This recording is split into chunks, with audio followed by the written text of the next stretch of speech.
Across the vast plains of Mesopotamia, where the Tigris and Euphrates rivers embraced the fertile earth, stood the majestic city of Uruk. Its gleaming stone walls stretched as far as the eye could see, and its towers seemed to graze the heavens. This was a city of wealth and splendor, a cradle of commerce and culture. Yet it was also a realm of a monarch whose name inspired both on fear. Gilgamesh, 2/3 god and 1/3 man, towered above his peers. Taller than the mightiest warriors and unmatched in strength, he was a giant among mortals. His piercing eyes and jet-black hair made his presence impossible to ignore, and, wherever he walked, the air grew still. Seated on a throne, carved from alabaster and inlaid with gold, he ruled with an iron will, enforcing his decrees without mercy. Though the people of Uruk took pride in their city and their king, they began to feel the heavy hand of his rule. In his relentless pursuit of glory and power, Gilgamesh had cast aside compassion and fairness. He ordered back-breaking labor to build monuments that showcased his greatness when indifferent to the exhaustion of those who toiled beneath the sun.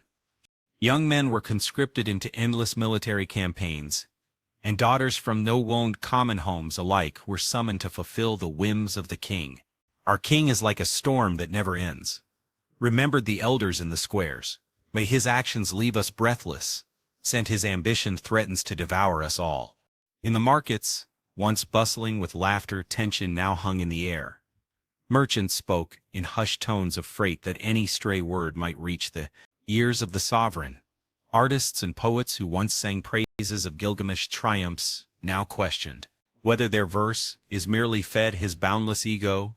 One evening, in a modest home on the outskirts of the city, a mother comforted her child. "Why are you crying, mother?" the little one asked. "Because our king has forgotten how to love his people," she replied, sorrow clouding her gaze. "But one day the gods will hear us." And indeed, the prayers of Uruk began to rise to the heavens in sacred temples. Priests offered sacrifices and chanted solemn hymns, pleading for the gods to intervene. "Anu, great father of the heavens, and you, a rural mother of creation." Yet the cries of yacht people, they pleaded, "Send us a sign, a glimmer of hope to restore the balance that has been lost." Meanwhile, inside his palace, Gilgamesh remained unaware of the suffering he had caused. Surrounded by luxury and flatterers, he believed himself untouchable. "There is no one who can match me," he boasted elegantly at his feasts. "I am the strongest, the wisest, and the bravest. The gods have blessed me. My name will live on forever." Yet deep within him, unease had begun to take root. His sleep was disturbed by unsettling dreams, visions of shadows trailing him, voices calling to him from afar. Concerned about the kingdom's direction, his closest advisors tried to reach him. "My lord," one said, carefully, "the people are weary, they need relief. Perhaps it would be wise to ease their burdens and hear their pleas." Gilgamesh looked at him with disdain. "Relief needs. A king does not falter because of complaints. If they wish to live under my protection, they must meet my demands. I will accept nothing less." And so the rift between the king and his people grew deeper. Men began avoiding the main streets, afraid of being forced into labor. Women prayed their daughters would go unnoticed by the royal unvoiced. The joy that once filled Uruk had faded, replaced by a heavy silence of resignation. In the heavens above, the gods watched. From his celestial throne, on Uruk turned to a rural. "The sorrow of Uruk's people is too great," he said solemnly. "Gilgamesh has forgotten his true purpose." Urudu nodded, worried clouding her gaze. "We must act," she replied. "I will create a being equal in strength, someone to challenge his pride, one who will lead him back to the right path and restore harmony to the world." In the high heavens, where the clouds brushed the realms of the divine, one Hun summoned a sacred council. The gods gathered in a radiant circle around him. Their faces bore deep concern as they gazed upon the mortal world. The prayers and lumens from Uruk had reached their ears, and the balance between the divine and the leader on the edge. "The people's sorrow caused out to us," one declared in a great voice. "Gilgamesh, our vision of greatness among men, has lost his way. His unchecked power has sown pain instead of prosperity." And Leo, god of wind and earth, nodded in agreement. "We granted Gilgamesh strength and wisdom to guide his people, but his pride has clouded his judgment. This imbalance must be corrected." All eyes turned to Uruk, the great mother goddess, creator of humankind. Her gaze shimmered with both compassion and resolve. "If the problem lies in a king who has forgotten his purpose, then the solution is to create one who reminded him of his humanity," she proposed. One bowed his head in approval. "Uruk, your hands shaped the first man. We must entrust you now with the task of forming a being who can stand as Gilgamesh's equal, someone who can challenge him and lead him back to the right path." Without delay, Uruk descended to the earth. She made her way to a remote corner of the world, far from the reach of men, where nature remained wild and untouched. There, in a clearing encircled by ancient trees, she knelt and stretched her hands over the fertile ground. She gathered a handful of damp clay and began to mold it with great care and intention. Her divine finger shaped a strong and sturdy frame, breathing into it the spark of life. As she worked, she whispered ancient chants, words woven with power, pulsing in rhythm with the heartbeat of the earth itself. "I give you the strength of the wild beasts, the grace of the gazelle, and the courage of the lion," she murmured. "They are hard to remain pure and your spirit unbreakable." With each movement the figure grew more defined, powerful muscles, solid limbs, and a face that radiated the calm of deep forests. His hair flowed like an untamed mane, and his skin bore the warmth. Her creation was complete. Uruk leaned in and gently blew upon the clay man. A soft breeze swept through the clearing and the leaves above rustled in harmony. The figure's eyes opened slowly, revealing a brilliant, curious light within. For the very first time, in key to true breath, the crisp air filling his lungs, he rose with graceful ease, taking in the world around him with wonder in his eyes. The creatures of the forest, far from fearing him, approached without hesitation. A deer rushed against his hand, a bird landed lightly on his shoulder, and a distant wolf howled in greeting. Uruk watched with quiet satisfaction, and key to, "I made you as a reflection of nature in its purest form. You will be the balance this world needs. Through you, Gilgamesh will learn the lessons he has forgotten." But her task was not yet complete. The goddess knew she had to protect her creation and guide his first steps. She reached out and touched in key to his forehead, transferring instinctive knowledge of the creatures and plants surrounding him. Though he did not know the language of men, he understood the delicate harmony of the natural world. "They have among the animals, learn from them, and share in the freedom," Uruk instructed him. "In time your path will lead you to destined encounter." With one final tender glance, the goddess faded into the air, returning to the terrestrial realms. In key to remain behind, but he felt no fear or loneliness. The forest was his home now, and every living being, his kid. Meanwhile, in Uruk, the people carried on with their routines, unaware of the threads of fate being woven around them. No one could have guessed that deep in the wilds, someone had been born, who would soon change their lives, and the fate of the entire kingdom. Enkidu ran through the meadows, feeling the grass beneath his feet and the breeze on his face. He drank from clear rivers and nourished himself with wild fruits. His abilities were astonishing. He could race beside gazelles, climb trees with the ease of a monkey, and fight with the strength of a bull. But destiny had greater plans for him. Though he lived in harmony, a stirring had begun with him, a feeling that something awaited him beyond the forest's edge. From above, the gods watched closely. "The seed has been planted," and Leo remarked. "Now we must wait and see how this meeting unfolds. Ononated, I trust, and Ketu will fulfill the purpose he was made for. Perhaps Along the way, not only will Gilgamesh learn a valuable lesson, but both may discover a part of themselves they never knew existed. And so, as the sun dipped beyond the horizon, hinting the sky and golden hues, the world braced for the inevitable encounter between the tyrant king and the wild man. Two opposing forces destined to collide, and perhaps in doing so, bring each other into balance. The prelude to an epic tale that would echo through the ages. Abigah. The sun disappeared slowly behind the hills, casting an orange glow across the desert. A young hunter, known throughout Uruk for his skill, moved cautiously through the underbrush. For days, he had sensed something unusual. His traps were repeatedly found broken, and the animals he usually hunted had vanished without a trace.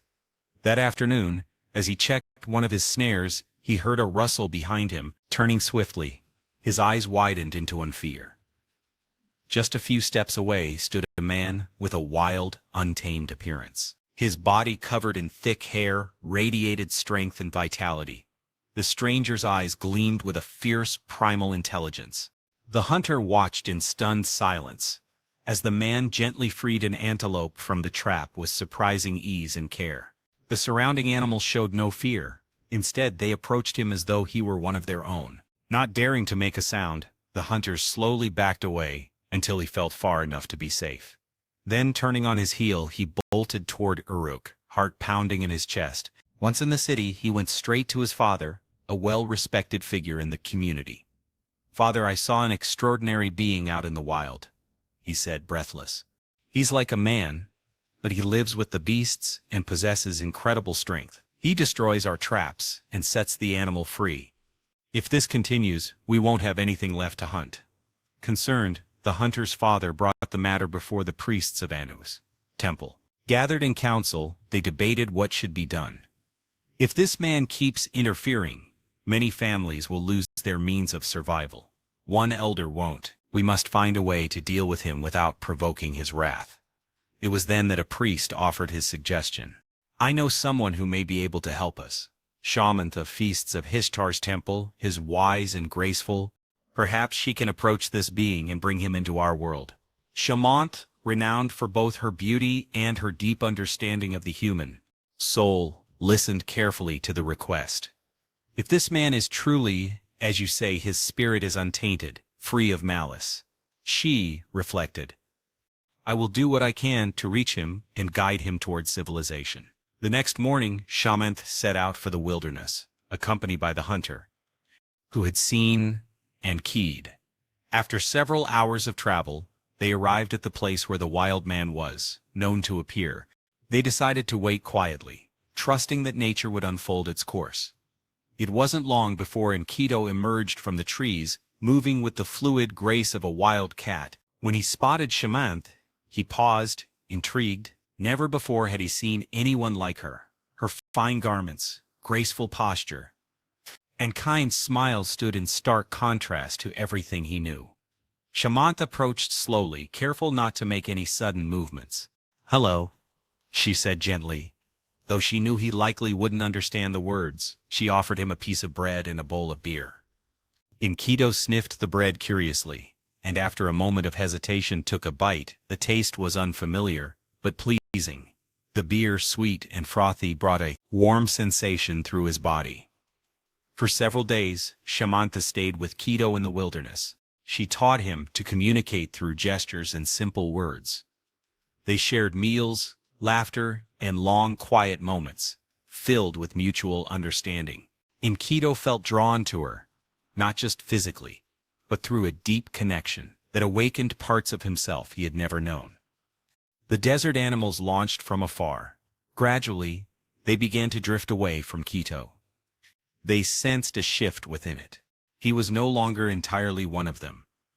Enkidu noticed the distance growing between him and the wilderness settled over him. "Why do my friends avoid me?" his eyes seemed to ask. Understanding his sorrow, Shamanth explained, "You're beginning a new journey. Sit there. You're learning what it means to be human.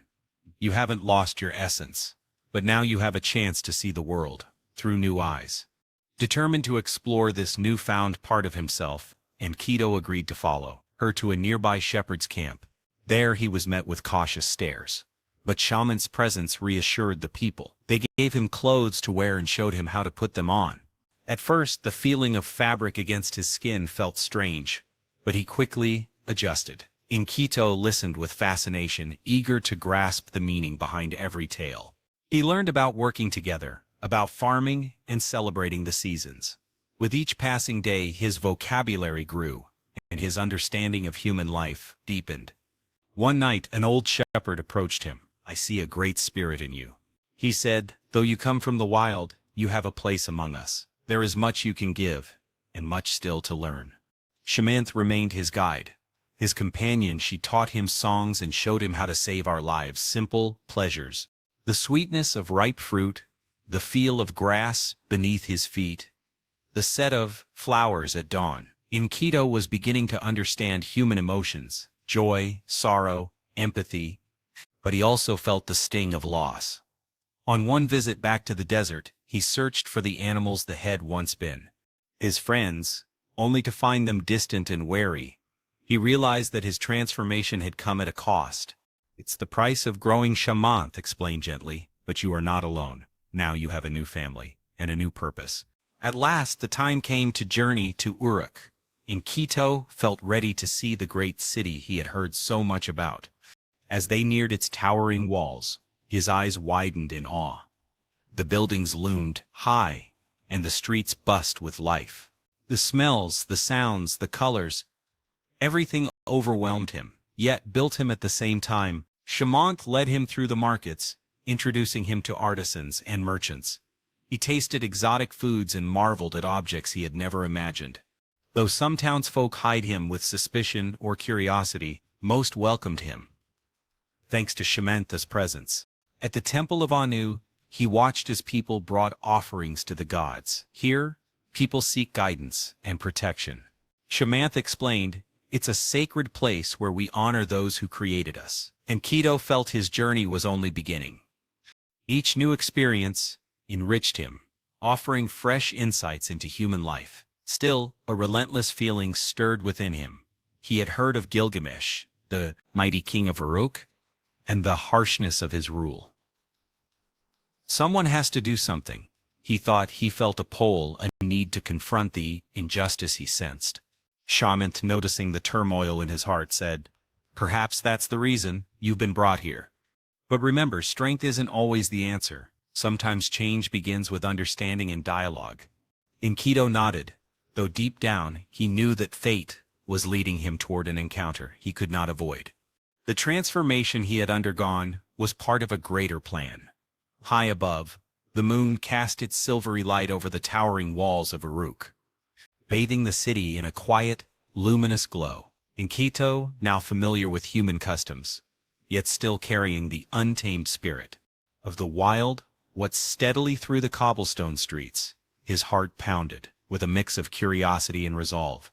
He had heard tales of Gilgamesh, the powerful king of Uruk, and how his arrogance and oppression weighed heavily on the people. Enkidu felt it was his duty to confront him, to restore balance, and to put an end to the injustice. Meanwhile, within the royal palace, Gilgamesh reveled in a grand banquet. Surrounded by nobles and warriors who praised his feat and fed his pride, he had caught wind of rumors about Enkidu, the wild man whose mere presence challenged his authority. "Who is this one who dares draw the attention that belongs to me?" He wondered, scowling. Determined to assert his dominance, Gilgamesh declared his intention to exercise his royal right to spend the first night with a bride at an upcoming wedding. A practice meant to affirm his absolute power, yet one that stirred bitterness among his people. When Enkidu heard of this, outraged welled up inside him. "I will not let this continue," he vowed. "No more abuse of those who cannot defend themselves." That same night, as the bride and groom's families prepared for the ceremony, Enkidu made his way toward the palace. The guards, startled by his imposing presence and the fierce determination in his eyes, hesitated to block his path. "I've come to speak with the king," he said, his voice steady. Without waiting for approval, he strode through the gates and entered the grand hall. Gilgamesh, spawning him from his throne, rose with a mixture of surprise and fury. Who are you to barge into my palace unbidden? He demanded. I am Enkidu, the newcomer replied calmly, and I have come to stop your injustices. I want to allow you to continue oppressing your own people. Silence fell across the chamber. The courtiers stirred wide-eyed, stunned that anyone would dare challenge the king so boldly. Gilgamesh narrowed his eyes, his anger flaring. You are brave, but foolish. No one defies me without paying the price. Without warning, Gilgamesh charged toward Keto. The two men, equal in height and strength, met in the center of the hall, eye to eye. Their gazes clashed like lightning, and in that moment their gates were forever intertwined. What followed was a battle of epic proportions. The two titans clashed in a struggle that shook the very foundations of the palace. Each blow echoed like thunder, every move displayed raw power and precision. The pillars trembled, and the torches flickered beneath the fury of their duel. Enkidu moved with the agility and endurance he had honed in the wild. He dodged with feline grace, striking back with the force of a charging bull. Gilgamesh, trained in the art of war, countered with skill and strategy, refined through countless victories. Their fights spilled into the streets of Europe. People poured from their homes, astonished to see their king locked in combat with a mysterious challenger. Some watched with fear, others with rising hope. Whispers filled the air. Could this be the end of Gilgamesh's tyranny? At last, exhausted but unbroken, both warriors came to a halt. Their breathing was heavy, sweat streamed down their faces, and their muscles quivered from exertion. Yet instead of hatred, something new flickered in their arms: mutual respect. Gilgamesh was the first to speak. Never have I faced anyone like you, he said earnestly. Your strength and courage are worthy of admiration. Enkidu nodded, acknowledging the king's qualities as well. You're not what I expected. Beneath the pride, I see the making of true greatness. A silence settled between them, not tense, but filled with understanding. The meeting of two souls, who, no different, shared a common spirit. Gilgamesh extended his hand. Front, let us be companions, not foes. Together we can achieve what no man ever dared to dream. Enkidu grasped his hand firmly. I accept. Let us learn from one another, and seek a purpose beyond ourselves. The citizens of Uruk watched the gesture with awe. News of their reconciliation spread swiftly, and renewed sense of hope blossomed in the hearts of the people. Back at the palace, Gilgamesh ordered a feast to be prepared in Enkidu's honor. Seated side by side, the two shared stories and laughter. Gilgamesh spoke of his desire to leave a legacy that would endure for generations. Enkidu recounted his time in the wild and how he had come to understand the value of simplicity and balance.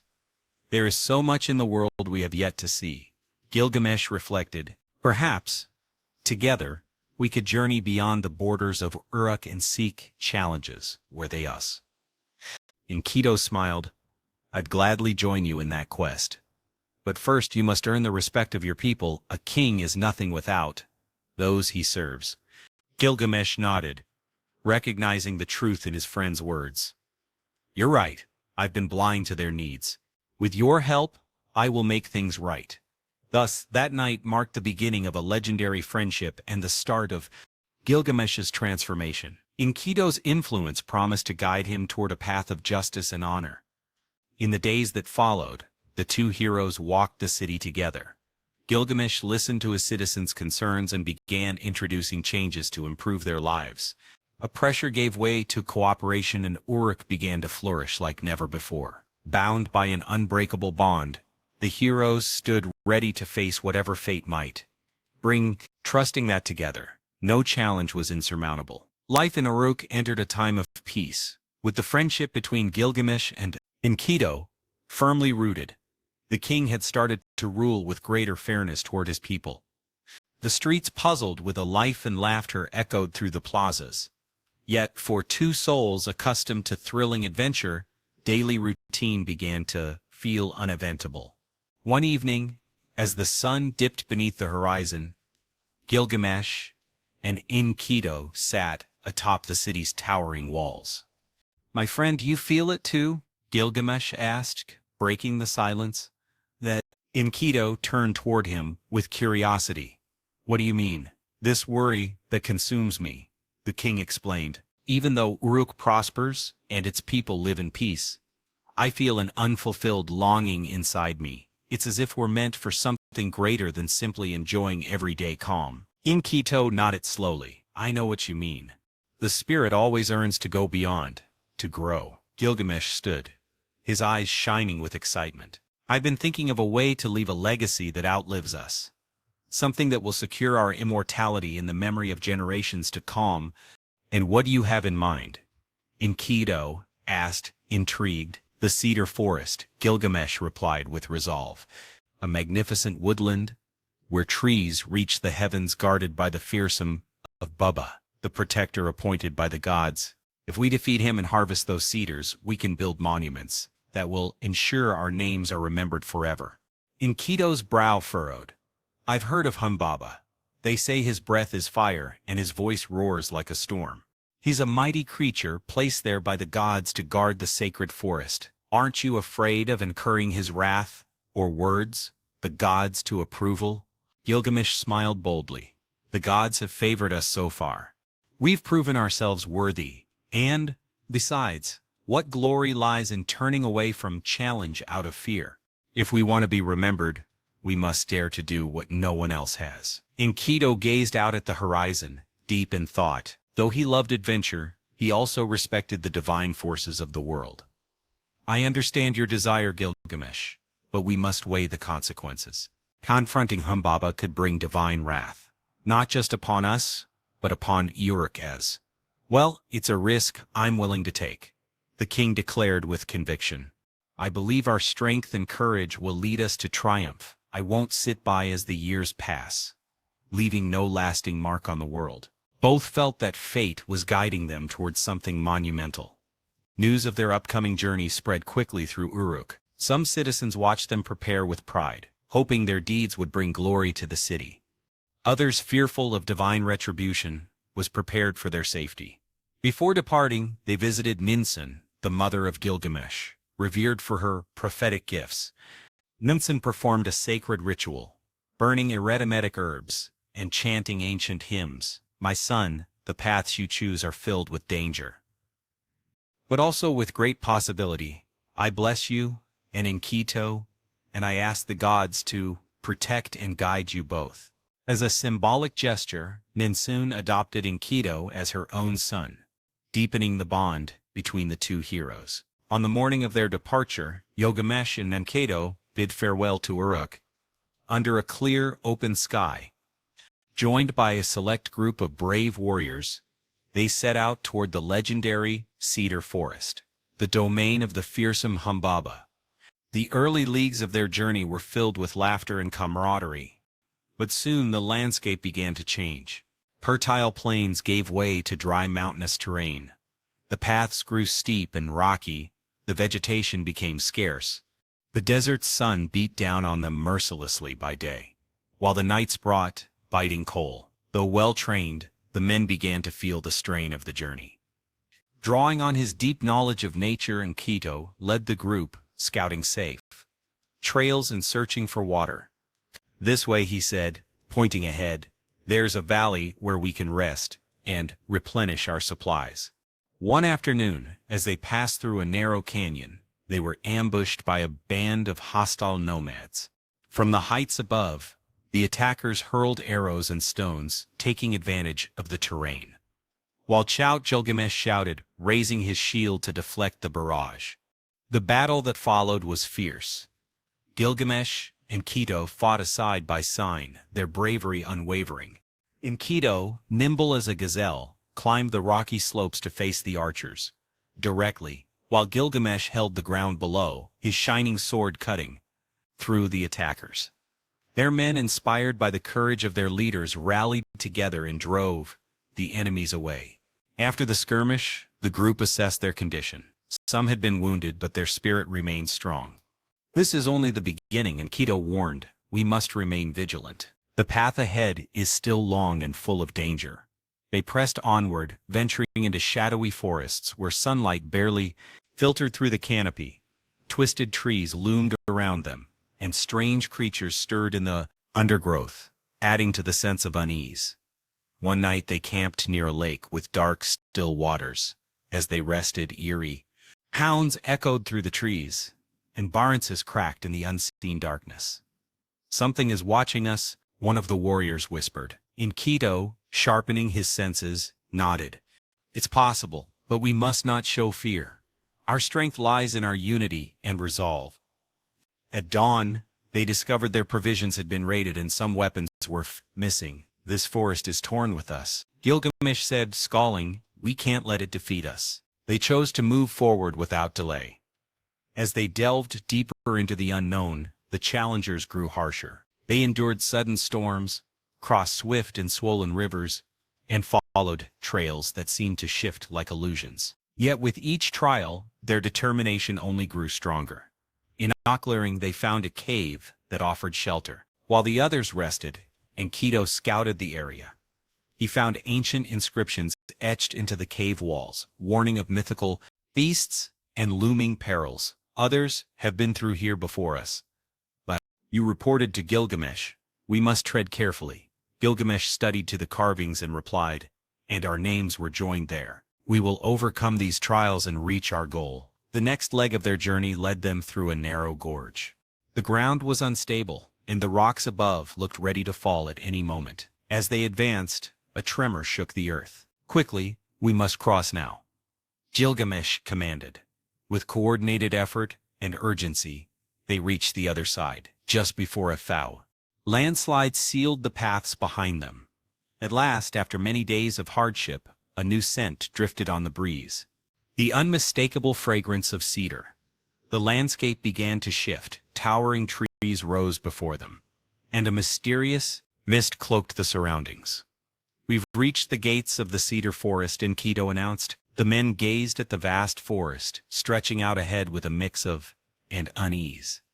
The treetops seemed to touch the sky, and a feeling of smallness swept over the group. Gilgamesh took a deep breath. A challenge is near.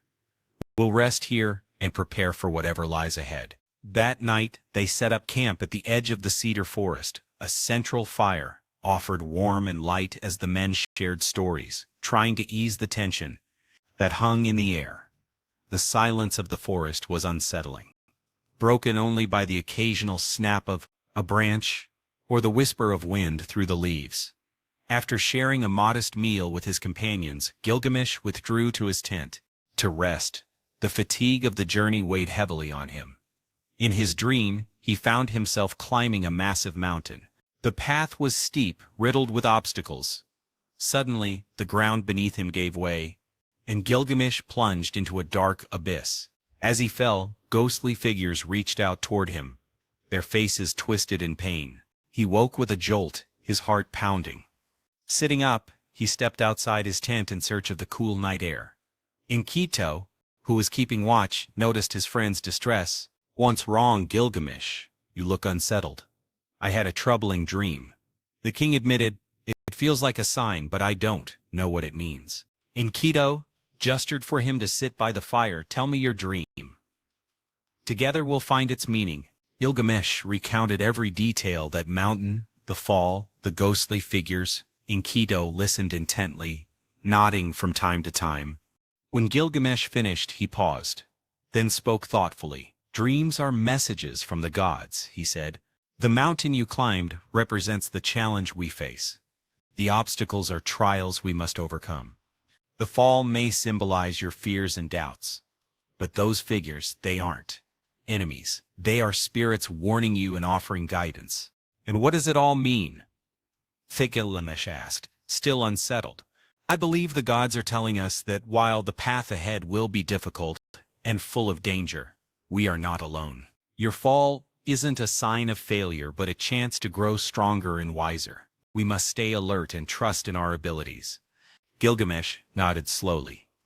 "Your words give me hope, but this isn't the first dream I've had. Last night I dreamt of a celestial ball that attacked us. One we defeated by fighting side by side." Enkidu smiled.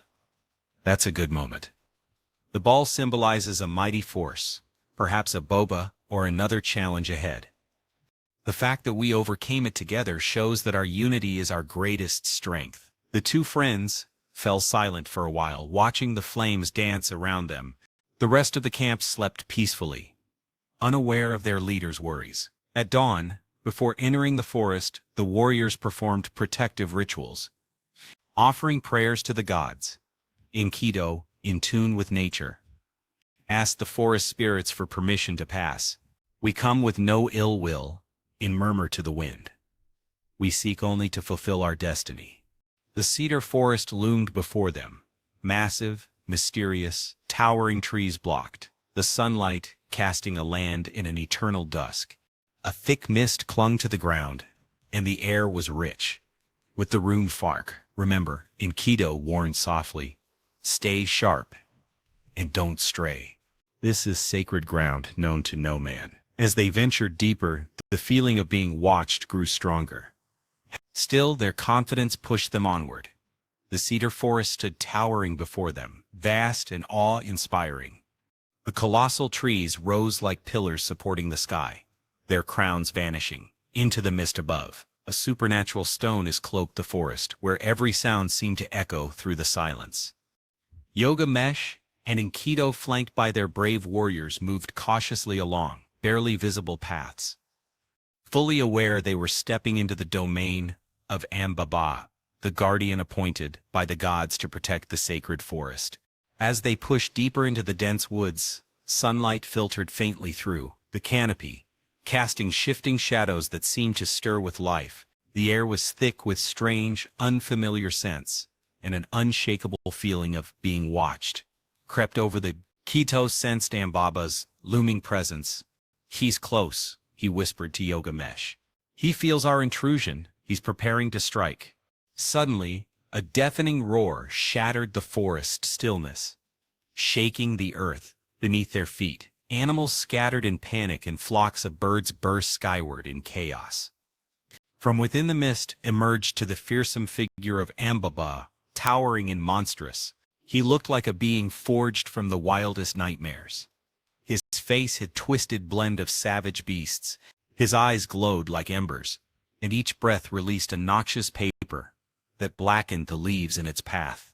"Who dares to fly my forest?" he thundered, his voice rumbling like it rose from the bowels of the earth. "Foolish mortals, this is your end." Gilgamesh stepped forward, gripping his sword tightly. "I am Gilgamesh, king of Uruk. I've come seeking glory and the sacred wood of the cedars. I fear no guardian." And Ketu stood beside him. "From Baba we have come to challenge you, but we also give you a chance. Let us pass peacefully." The giant let out a laugh that cracked like thunder. "Ha ha ha ha ha ha ha ha ha.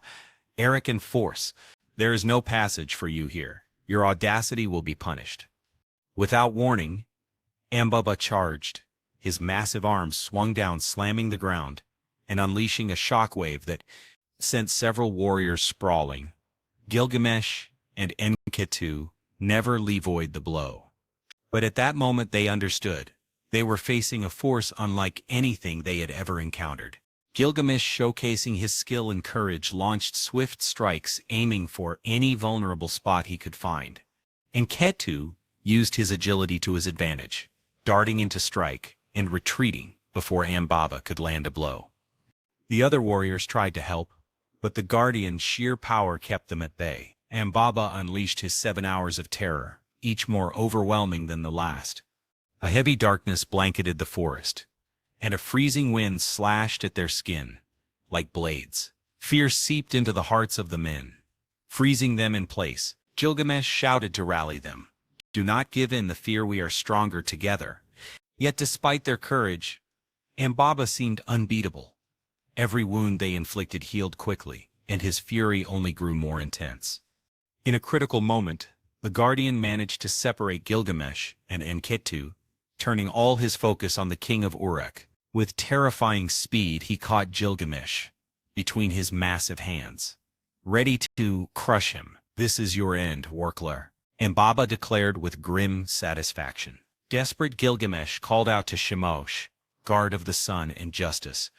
"Oh, Shamash, in whom I trust, aid me in this dark hour." Do not let their shadows overcome the light. In answer to his plea, a brilliant ray of sunlight pierced through the clouded, covered sky, lining Humbaba for instant. Seizing the moment, Enkidu rushed to his friend's side, and with all his strength, struck Humbaba's knee, forcing him to release Gilgamesh. Hearing the hero's cries, Shamash sent 7 mighty winds to aid them. The winds swirled around Humbaba, trapping and restraining him. He struggled, fiercely. But even his immense strength could not overpower the divine forces. Now is our chance, Gilgamesh shouted, gripping his sword once more, side by side with Enkidu. He launched into battle with renewed resolve. Their blows landed true, and the giant began to show signs of weakening.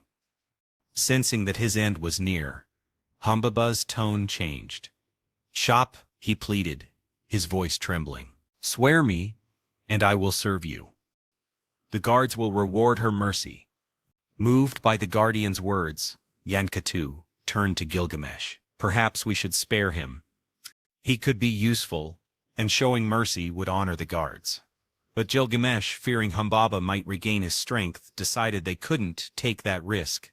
"We can't trust his promises. If we let him live, he may seek revenge. We must finish what we started." With one final effort, the 2 heroes delivered the fatal blow.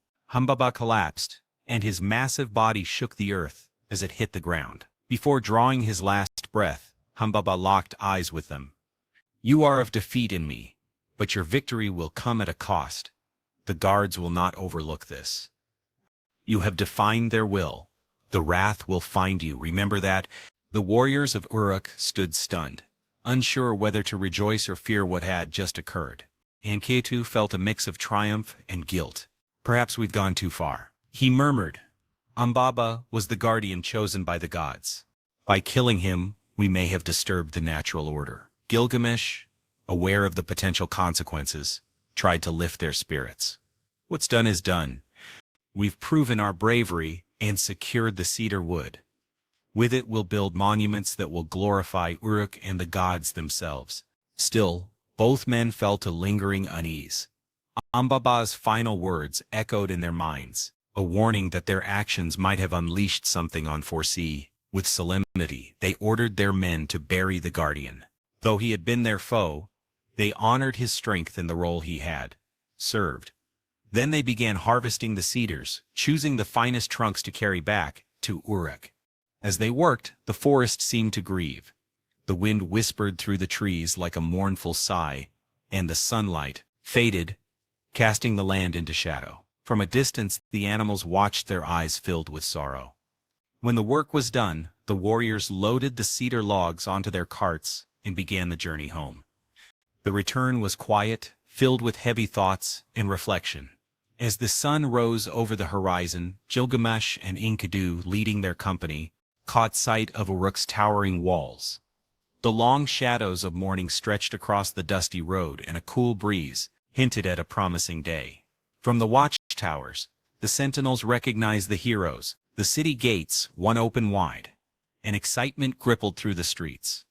Men, women, and children poured out of their homes, abandoning their chores to gather in the square. Gilgamesh and Enkidu have returned. The voices ring out. Drums, thunder, and flutes played festive tunes. Flowers rained down from balconies, and the air filled with the scent of incense. Joy radiated through the city. With his head held high and a calm smile, Gilgamesh greeted his people with regal grace. Enkidu, walking beside him, was moved by the warmth of the welcome. For someone who had once known only the solitude of the wilderness, this show of collective affection was deeply touching. Behind them, the carts rolled slowly, heavy with cedar logs. The reddish wood, rich in scent, leaped in the sunlight. Citizens marveled at the prized cargo, knowing the value of those trees that grew only in far-off lands. At the heart of the city, in the grand plaza before the temple of Anu, a platform had been raised and adorned with banners. There, the city's elders waited to offer their formal welcome. Ninsin, Gilgamesh's mother, stood among them. For expression full of maternal pride, the crowd erupted in cheers. Gilgamesh raised his hand to call for silence. "People of Iraq, It is an honor to stand among you once more. Our expedition has been a success. We bring back the cedar wood and stories to share. This achievement belongs to the whole city that lived in us." Enkidu spoke next, his voice steady, yet humble. "I've learned much on this journey about the world around us, and the value of community. Uruk is a special place, and I feel fortunate to be part of it." The citizens, moved by the words of both heroes, erupted once again in joyful applause.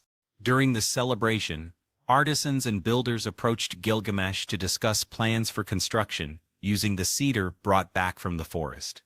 "With this wood," one architect declared, "we can raise temples and policies that will withstand the passage of time and become the enemy of all other cities." Gilgamesh nodded, thrilled by the vision of beautifying Uruk and leaving behind a lasting legacy. "I want to build a new temple in honor of the gods and strengthen our city walls to protect our people. Every piece of wood will be used for the good of all." The triumphant return of Gilgamesh and Enkidu marked a turning point in Uruk's history. The structures built from the forest cedars adorned the city and bolstered its defenses. Yet on the horizon, fate continued to weave its threats. New challenges awaited. The heroes, after their victorious return, Uruk flourished like never before. Ishtar, goddess of love and war, watched from the heavens as Gilgamesh's fame grew, renowned for her unmatched beauty and her power over mortals and gods alike. Ishtar found herself intrigued by the king. His courage, strength, and unwavering spirit had captured her attention. "No mortal has ever achieved so much," she thought. "This Gilgamesh is worthy of my gaze." Determined to meet him, Ishtar descended to the earth in a radiant form, a divine blend of celestial grace and human allure. Her arrival in Uruk did not go unnoticed. Flowers bloomed in her wake, and the air filled with a sweet, enchanting fragrance. The people bowed in reverence, recognizing her divinity. When Gilgamesh learned of such an illustrious visitor, he made preparations to receive her at the palace. Dressed in his finest robes, flanked by Enkidu and his court, he waited with king curiosity. When Ishtar entered the grand hall, everyone was struck with awe. Her eyes are called like stars, and her voice flowed like birds' song at dawn. "Greetings, Gilgamesh," she said with a captivating smile. "I've come to personally congratulate you on the greatness of her kingdom." Gilgamesh bowed his head respectfully. "It is an honor to welcome you to Uruk, great Garnish, Ishtar. Your words are a blessing upon my people." During the banquet held in her honor, Ishtar watched Gilgamesh with growing fascination. She admired his regal bearing, the wisdom in his words, and the passion with which he spoke of his future endeavors. As the evening wore on, the goddess chose to reveal her intentions. "Gilgamesh," Ishtar began, stepping closer to him, "I have witnessed your achievements and the prosperity you've brought to Uruk. You are a king like no other. Your fame has traveled far beyond these lands. I've come to propose something that would benefit both mortals and gods." The king met her gaze. "I am willing to hear your words, goddess." Ashtar's smile softened. "I want you to be my husband. Together, we would unite the divine and the mortal. I would grant you an unimaginable wealth, dominion over nations, and the favor of the gods. Peoples across the world would revere us. Our legacy would be eternal." The hall fell into silence. Everyone present awaited Gilgamesh's response, with bated breath. It was a tempting offer, a once-in-a-lifetime opportunity, that many would accept without hesitation. Gilgamesh thought carefully before speaking. He was well aware of the story surrounding Ishtar, of her former lovers and their fates. He also understood the weight his decision could carry. "Great goddess Ishtar, your offer honors me, and I am flattered by your interest, yet I must decline. My loyalty belongs to my people, and to the responsibilities I have in race to skin. I fear that our union, though powerful, may not be wise in the long run." "We all are of different natures." Ishtar blinked, stunned by the refusal. She was not used to rejection, especially from a mortal. "You dared to refuse me," she said in disbelief. "Do you not see the advantages this union would bring?" Gilgamesh stood firm. I understand what you offer, but I also know the stories of those who came before me. Many met unfortunate ends. I do not wish to become another. I would rather honor and review you as a goddess without burning myself to a fate that could bring sorrow. Ishtar's expression shifted. Surprise gave way to fury. Her once warm eyes now burned with light. Insolent, she thundered, "How dare you speak to me that way? I am Ishtar, who of the heavens no mortal has ever spurned me without facing the consequences." The atmosphere in the hall grew tense. Courtiers stepped back, fearful of the goddess's wrath, and Katu moved closer to Gilgamesh, ready to defend him if needed. Ishtar's voice rose sharply. "If you refuse my hand, you will know my fury. I will make you regret this day. And Uruk will bear the weight of my anger." Without waiting for a reply, the goddess turned and stormed out to the palace, leaving a heavy silence in her wake. Flowers withered in her path, and the air grew thick and oppressive. Gilgamesh exhaled, well aware of the consequences his decision might bring. Enkidu placed a hand on his shoulder. "You spoke from your heart, but we must be ready. Ishtar is powerful. She will not take this rejection lightly." The king nodded. "I know, my friend, but I couldn't go against my beliefs. Now we must stay vigilant and protect our people from whatever may come." Meanwhile, high in the heavens, Ishtar ascended in a fury to the dwelling place of the gods. Her wounded pride fed her thirst for revenge. "Father Anu," she cried, as she reached the celestial throne, "Gilgamesh has insulted me. He rejected my proposal and humiliated me. I demand justice." Anu, the supreme god, looked at his daughter with calm deliberation. "What is it you seek? Ishtar, I want to release the bowl of heaven against Gilgamesh and Uruk. Let them feel the might of the gods and learn never to challenge our will." Anu considered her request carefully. "The bowl of heaven is a force of destruction. If I release it, many lives will be lost. Are you certain this is what you want?" "Yes," Ishtar replied, without hesitation. "It is the only way to restore my honor and teach a lesson to those who defy me." "Don't reluctant," Anu agreed to grant his daughter's wish. "Very well, but remember, every action has its price, so be it." Back in Uruk, the skies began to darken. Thick black clouds gathered and the wind howled with unnatural force. Citizens looked to the heavens in fear, sensing that something dangerous was drawing near. Gilgamesh and Anu gathered with the city's advisors and priests. "We must prepare," the king declared. "Ishtar has revealed her wrath. She may attempt to strike us. Let's fortify our defenses and protect our people." Anu sighed, aware that denying Ishtar could make matters worse. "Very well," he conceded the last. "I will give you the bowl of heaven, but you must be ready to face consequences." With a cold smile, Ishtar accepted the bowl of heaven. A celestial creature of immense power and fury was released from its bindings. Its eyes burned with intense fire, and each step it took made the ground tremble. Ishtar led toward the earth, pointing the way to Uruk. In the city, the people went about their daily lives, unaware of the danger. Looming on the horizon, suddenly the bowl of heaven appeared, striding forward with thunderous steps that shook the earth. Its snorts were like gusts of violent wind, and flames burst from its nostrils, scorching everything in its path. Reaching the outskirts of Uruk, it let out a deafening roar and began its assault. Crops withered, rivers dried up, and huge cracks split the earth, swallowing all in their path. Panics swept through the citizens as they ran in every direction seeking shelter. Temples overflowed with people praying for deliverance. Upon hearing of the catastrophe, Gilgamesh and Enkidu reconvened in the palace. "This is Ishtar's doing," Enkidu said with resolve. "She unleashed the bowl of heaven to take revenge on you and punish Uruk." Gilgamesh nodded, his face grave. "We must act at once. I will not allow my people to suffer for my choices." Enkidu once again, "We must fight side by side, armed with their finest weapons and protected by armor blessed and sacred." Rights. The two heroes set out to confront the bull. Upon arriving, they were met with scenes of devastation, yet undeterred they moved forward with unshakable courage. When the bowl of heaven spotted them, it charged with explosive rage. Gilgamesh and Enkidu split apart, trying to disorient to the beast, and Enkidu swift and nimble through its attention, dodging the powerful strikes. Gilgamesh, now, Enkidu shouted, barely dodging a brutal strike. Seizing the moment, Gilgamesh leapt onto the bowl's back, gripping its thick hide tightly. The beast bucked and thrashed wildly, trying to shake him off, with immense effort.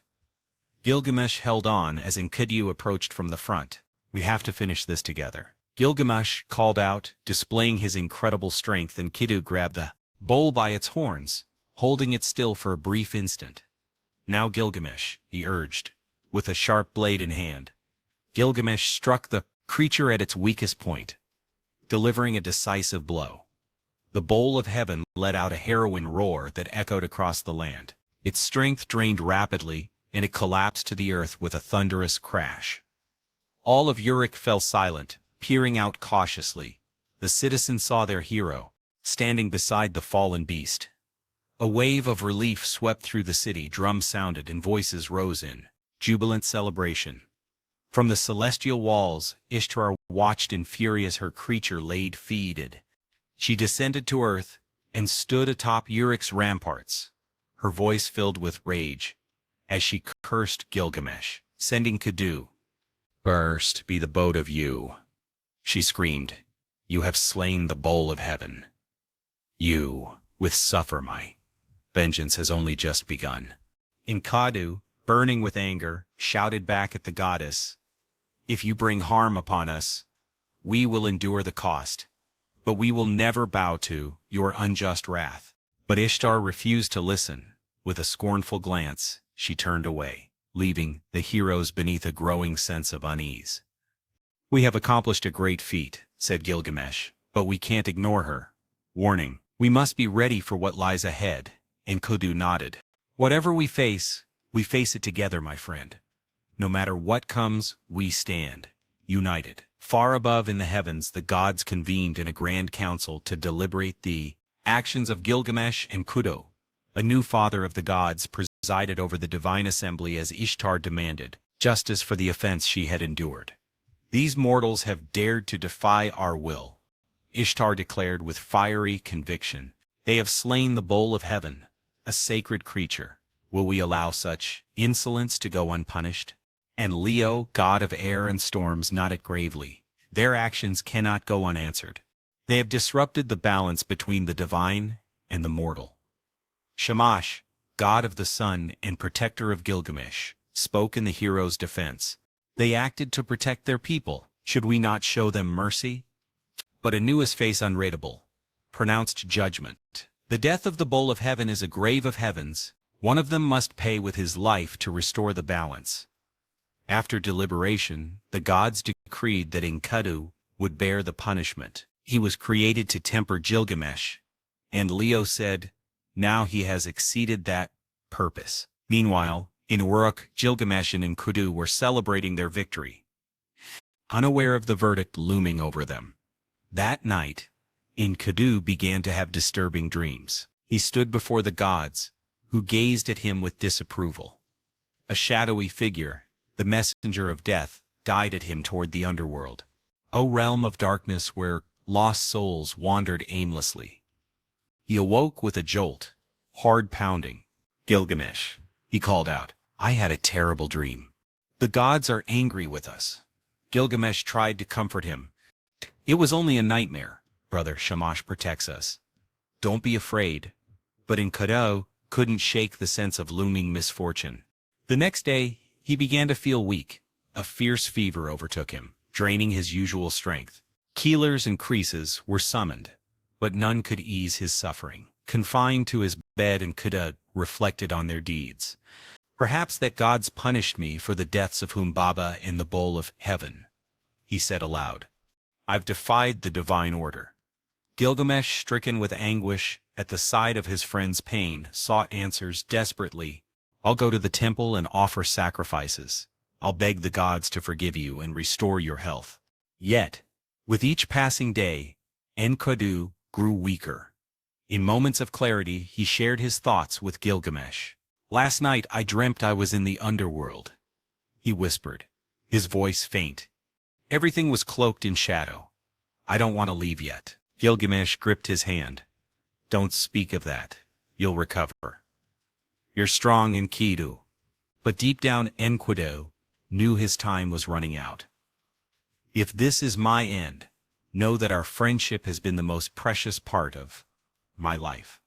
Together we lived adventures others can only dream of. The night stretched long and silent. Enkidu had visions of the underworld.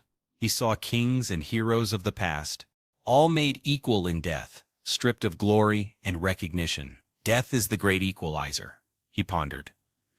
What value do our feet hold? If in the end, we all meet the same fate. After 12 days of illness, Enkidu felt his strength slip away. Gilgamesh, he murmured, my time is almost gone. Promise me you'll remember our journey and that you'll search for answers to life's great mystery. With tears in his eyes, Gilgamesh replied, But I promise you, brother, I will make sure your name lives on forever. I won't forget you. With one last look of gratitude, Enkidu closed his eyes and took his final breath. Silence fell over the room. Gilgamesh sat beside him, unable to accept the truth. News of Enkidu's death spread through Uruk. The people mourned the loss of one of their heroes, but no one grieved as deeply as Gilgamesh. Why, O God, have you taken my friend? He cried to the heavens. Why must death claim the just? If my fate is to die too, then what's the point of it all? Enkidu's death forced Gilgamesh to confront his own mortality. Fear of death consumed him. He knew he could not remain idle. I will find a way to defeat death, he vowed. If there is a secret, some path to immortality, I will discover it. With that resolve, Gilgamesh prepared for a new journey, one that would take him to the edge of the gods. The death of Enkidu marked a turning point in Gilgamesh's life. He was no longer the proud, self-assured king he had once been. Now he was a man haunted by existential questions, ready to defy the impossible, in search of answers. The king who once strode proudly through the streets of Uruk now wandered aimlessly, his face got and his eyes hollow. The nights were especially tormenting. Gilgamesh often stood atop city walls, staring into the distance, pondering the meaning of light and the inevitability of death. If Enkidu, my brother, could be torn from this world, he asked in English, what hope do I have of escaping the same fate? Advisors increased, tried to lift his spirits, reminding him of his duty. Says, King, your majesty, your people need you. Uruk flourishes under your reign, they said, but their words fell on deaf ears. Gilgamesh had only one thought in mind: to escape the destiny that awaited him. One day he realized he could not go on his way. He summoned his mother, Min, soon, and confided in her, Mother, I've decided to set out in search of Uruk. He only met the gods of granted immortality. I must find him and learn his secret to avoid the fate that claimed Enkidu. Ninsu, her eyes filled with concern, tried to persuade him.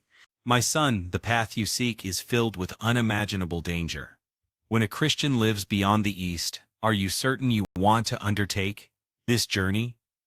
Yes, mother, Gilgamesh replied with unwavering resolve. I would rather face any trial and passively accept my end. If there's any chance of eternal life, I must pursue it. Without delay, Gilgamesh prepared for his journey. He left behind his crown and royal robes, carrying only what was essential. Above, a sword and the determination burning in his heart. The people of Uruk watched him depart with heavy hearts, aware that their king was venturing into the unknown. His first challenge was to cross the twin mountains known as Mushu, which marked the boundary between the mortal world and distant uncharted lands. These mountains were guarded by giant scorpion beings, fearsome creatures with human heads and scorpion bodies whose eyes could see into the depths of the underworld.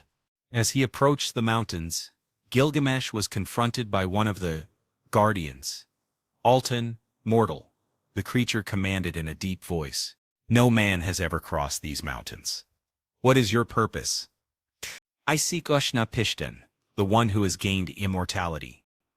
Gilgamesh replied without hesitation. I must learn his secret to escape the death that awaits all of men.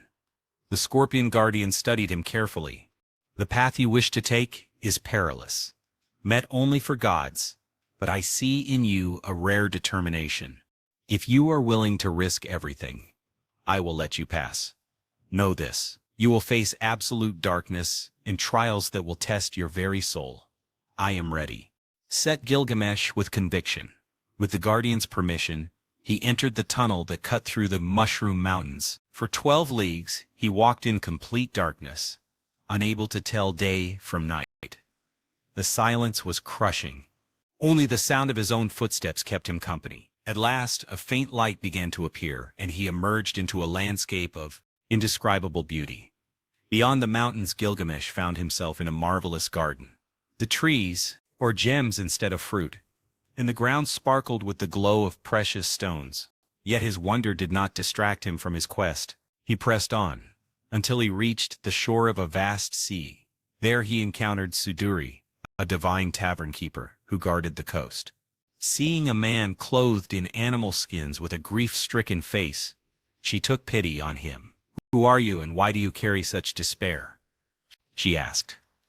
"I am Gilgamesh, king of Uruk. I seek Utnapishtim's tomb to learn the secret of immortality. I've lost my friend and fear for my own life." Suduri looked at him with compassion.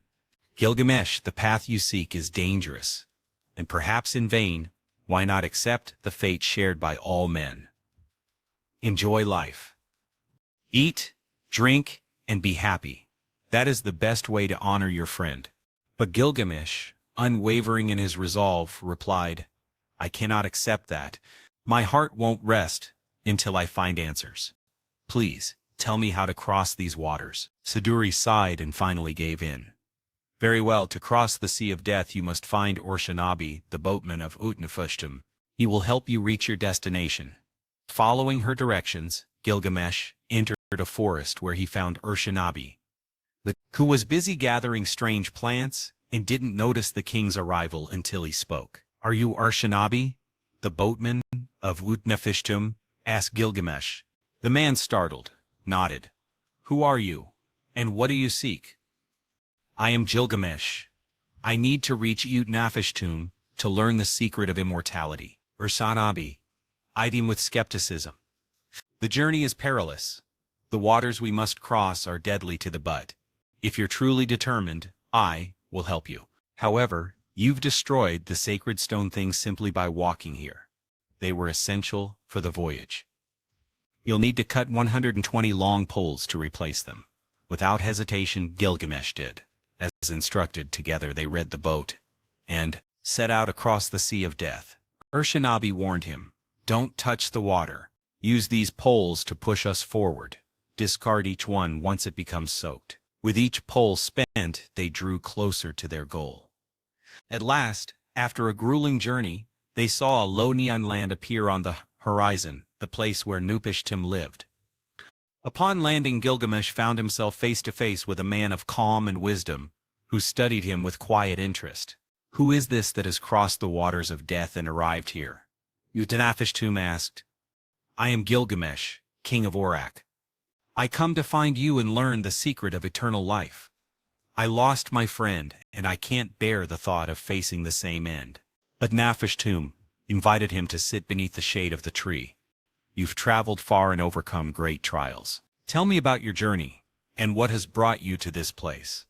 Gilgamesh spoke in detail of his adventures from Enkidu's death to the many hardships he'd faced along the way. When he finished, Utnapishtim sat in silence for a moment before responding. "Gilgamesh, all mortals must face death. It is the fate that gods have given to humankind. I was granted immortality under extraordinary circumstances, but it is not something easily bestowed." "Then there is no hope for me?" Gilgamesh asked, his voice heavy with despair.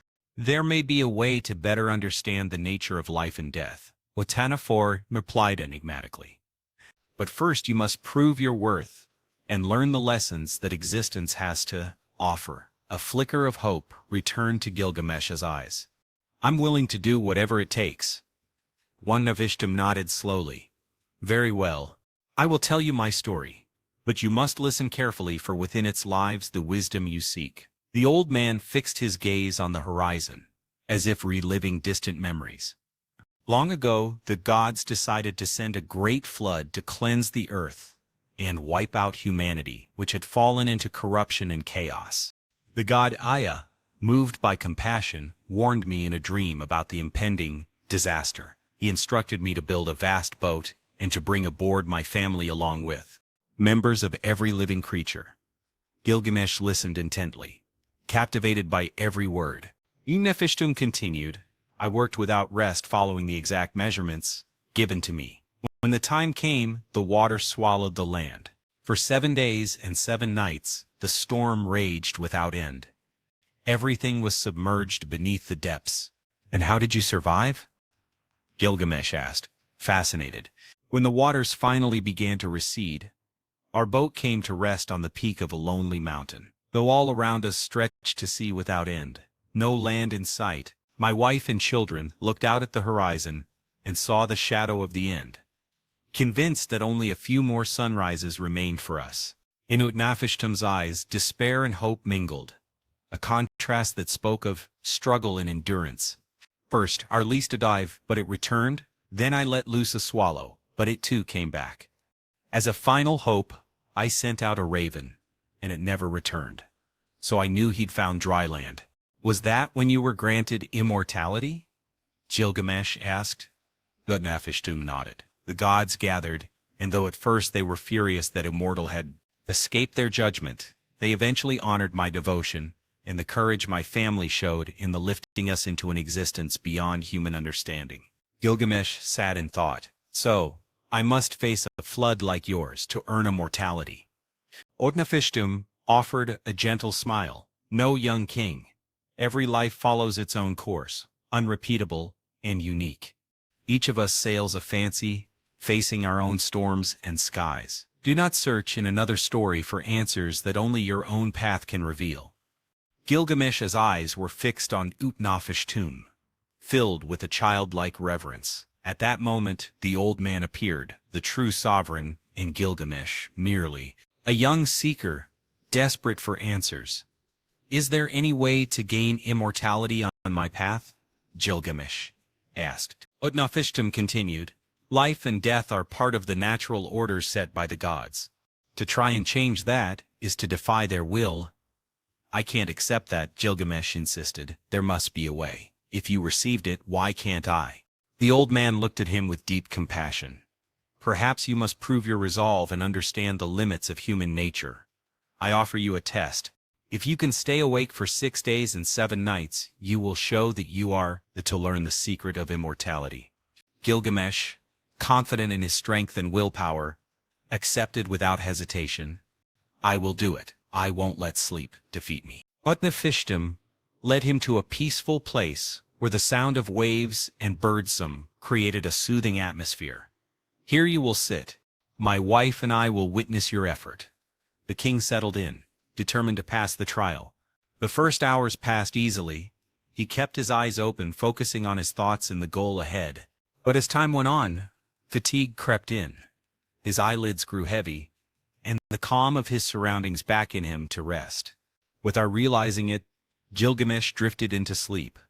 When he opened his eyes again, the gentle gaze of Utnapishtim at his wife greeted him like a soft awakening. "How long have I been asleep?" he asked, dreading the answer.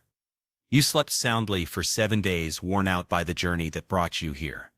Utnapishtim replied, "Sleep is an inescapable need for mortals. You have failed the test." A wave of despair washed over Gilgamesh. "It can't be. I was certain I could succeed." "Understand this, Gilgamesh," the old man said. "Immortality is not meant for humans. Even the greatest heroes must accept their mortality. But that doesn't mean your life lacks meaning. Its true value lies in its impermanence." The king sat in silence, absorbing the words. "Then there is no hope for me." Utnapishtim paused and thought.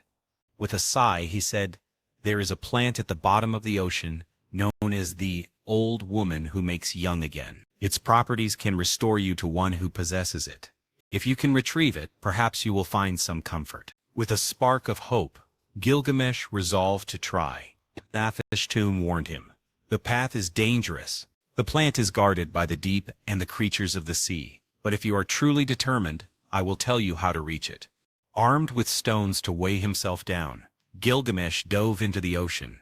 He descended slowly, fighting the crushing pressure and the enveloping darkness. After a long and grueling search, he finally found the plant glowing in the depths like a star. He emerged from the water triumphant. "I have it," he shouted, feeling his effort had at last been rewarded. Back on the shore, he chose to rest before testing the plant. "I bring it back to Uruk and share its power with my people," he thought generously. While he slept, a serpent drawn by the plant's scent crept in silently and devoured it. As it did, it shed its skin and was renewed, slithering swiftly out of sight. When Gilgamesh awoke and discovered what had happened, he dropped to his knees in despair. "Oh, my efforts have been for nothing. Immortality slips through my fingers." He returned to Nephishtim, who greeted him with understanding. "Now you see, Gilgamesh, the pursuit of immortality is futile. You must accept your place in the world. Cherish the time you've been given." The king of Uruk, though heavy-hearted, began to grasp the wisdom in the old man's words. "Maybe true immortality lies in what we leave behind, in how we remembered," he said. "Exactly, wouldn't Nephishtim replied. "Return to your home. Be a just and compassionate king. Build and protect, so your name endures through the generations." With a new perspective, Gilgamesh began his journey back to Uruk. Though he had not gained physical immortality, he had found something far greater, a deep understanding of his own humanity and the true meaning of his existence. As he walked away, Utanapishtim watched him fade into the horizon, knowing the young kid had taken a crucial step in his personal transformation. The outward quest had ended, but Gilgamesh's true inner journey was just beginning. The sun dipped low in the sky as Gilgamesh, weary yet calm, approached the towering walls of Uruk. It had been a long return, one traveled not only across the bed through the depths of his soul. The city's ancient stones glowed in the evening light, and from afar, the home of everyday life drifted toward him. "When I am gone, life will continue. The children of my children will one day forget me," Gilgamesh reflected. As he drew near, the people of Uruk began to recognize their king. Some paused in surprise, seeing him dressed simply without the symbols of royalty, wearing an expression of quiet reflection they had never seen before. The respect he now commanded felt genuine, profound. Children pointed with curiosity and elders whispered among themselves. Gilgamesh sought neither applause nor praise. His thoughts were fixed on all he had come to understand. He climbed slowly up the steps leading to the great walls. Those same walls he had helped build, symbols of greatness of his reign. From the top he looked out over the city, the streets bustling with life, the lively markets, and the temples rising proudly in honor of the gods. "These walls," he said aloud, "are more than defenses. They are the legacy I leave my people. My time in this world is finite, and my memory may fade, but my works will live on through the generations." He recalled Utanapishtim's words and the lessons learned on his long and tough journey. He understood that the immortality he had longed for was not about escaping physical death, but about the impact one makes in life. By embracing his humanity, he found a peace that had once eluded him. At that moment he felt a familiar presence beside him. Turning his head, he saw, in his imagination, Imketu, smiling at him. "You found what you were searching for, my friend. Pish has come to you. You now understand the meaning of life," he seemed to say. Gilgamesh returned the smile gently, knowing that although Enkidu was no longer with him in body, his spirit would forever live in his heart. He descended from the city walls and chose to walk through the streets of Uruk as an ordinary citizen. He watched artisans working with care, merchants offering their goods, mothers tending to their children. Every face held a story, a life thread woven into the fabric of the city. The counselors, increased upon hearing of his return, approached him with respect. "Your Majesty, it brings us joy to see you home. Uruk has thrived, but your guidance has been missed. they said earnestly. Gilgamesh met their eyes with gratitude. I have been gone, not just in distance, but in spirit. I return with her a new heart and a deeper understanding of my duty as king. Now is the time to serve my people with wisdom and humility. He called in assembly in the city's main square, where citizens of all ages and trades gathered to hear their ruler. Climbing a simple platform, Gilgamesh spoke in a clear and sincere voice. People of Uruk, I have traveled far beyond our borders in search of truth and faced trials I could never have imagined.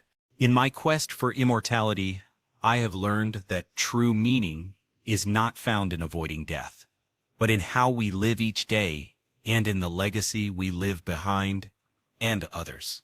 I promise to rule with justice, to listen to your voices, and to work alongside you to build a prosperous future. I will honor the memory of all who have shaped our greatness. Together we will make Uruk a city that endures, etched not only in stone, but in the hearts of those who come after us. His words struck a deep chord in the crowd. A wave of heartfelt applause rose among the people. Many felt that something had changed within their king, a transformation that signaled a brighter era ahead. In the days that followed, Gilgamesh devoted himself to reforms that uplifted the people. He established schools to promote learnings, initiated major infrastructure projects, and encouraged the flourishing of arts and culture. One afternoon, as he strove through the palace gardens, he paused beneath a leafy tree. Closing his eyes, he took a deep breath, feeling the cool air and the warmth of the sun on his skin.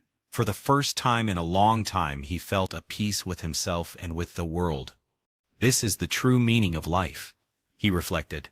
It's not the length of our days that matters, but the quality of our actions and the love we share.